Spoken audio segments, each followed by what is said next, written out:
Amazing morning guys! So for today's mini vlog ay kakagising ko nga lang at ito na ginulo-gulo ko muna yung nag-iisang babae namin pamangkin. Walang iba si Sarah May. Super cute-cute ng taba-ching-ching na pamangkin kasi namin. So siya yung katabi kong natulog dito sa taas. Maraming salamat na naman Panginoon dahil sa bagong himala na ipinagkaloob niya sa amin ang magising kami sa umagang ito.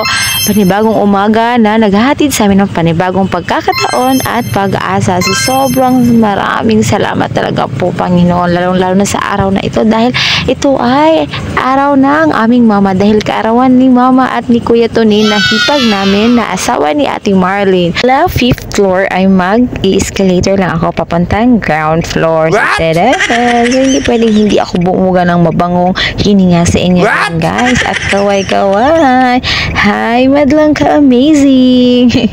At tingnan nyo naman kung gaano ka-upgraded tong lock ng pintuan namin. Wow. Siyempre, naka-live wire yan. Naka-double padlock pa yan. So, sa lahat ng mga gustong mag-avail ng ating padlock, just PM me lang guys. And ayan, pagkabukas ng ating pinto ay bubungad sa atin ang aming magandang resort. Wow. Yan guys. So, aayusin ko lang tong natin, high-tech nating pintuan. Yan. Konting-konting ayos lang. Andiyan guys. Thank you Lord. Sobrang ganda ng view.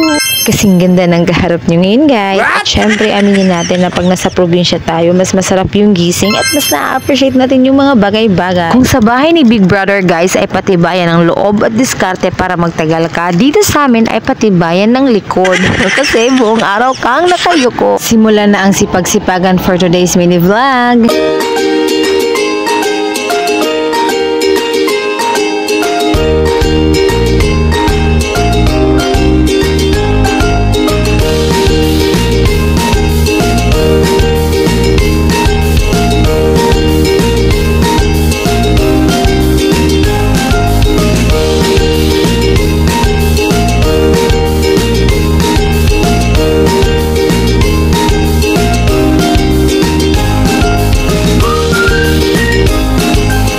Story time guys, patungkol dito sa mesa namin way back 2023. Nasa kinder ako that time. Napakahaba at napakataas ng mesang to dahil pera usog nga naman, diba? 7 kaming magkakapatid tapos si mama at si papa. Natatandaan ko din na dito kami sa mesang to umaakyat para maglaro ng dampa dahil nga hindi simentado yung sahig namin. Dampa guys, yun yung term namin sa Bisaya na kung saan nilalaro namin yung mga rubber band. At dahil sa sobrang dami ng bagyong pinagdaanan ng mesang to guys, so ayan, paiksi siya ng paiksi at yung mga paa niya hindi na yun yung original na mga paa talaga, pero ang sarap lang damin, diba? Kasi akalain mo yun magpahanggang ngayon ito pa din yung mga pinaglalagyan namin ng biyaya na ipinapagkaloob sa amin ng Puong May Kapal. Aww.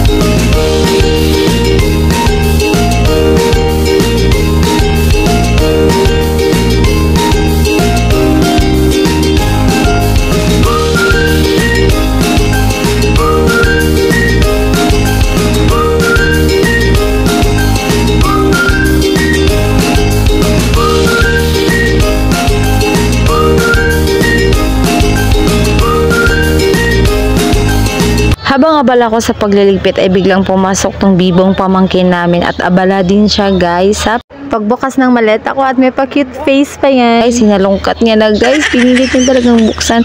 Kala niya siguro punong-puno yan ng chocolates tulad ng mga galing sa abroad. Nako po. Pero hindi. Alam talaga ng mga pamangkin ko na wala munang pasalubong sa ngayon yung maganda at sexing auntie nila. Sa katunayan, naaliw lang siya dun sa maleta kong malaki guys kasi ano daw, master daw yung bag ko. Yun yung term niya. Kaya ayun, nagkusa na siyang buksan dahil nga daw sa master's bag ko. Thank you for watching guys. May God continue to bless us all. Mwah.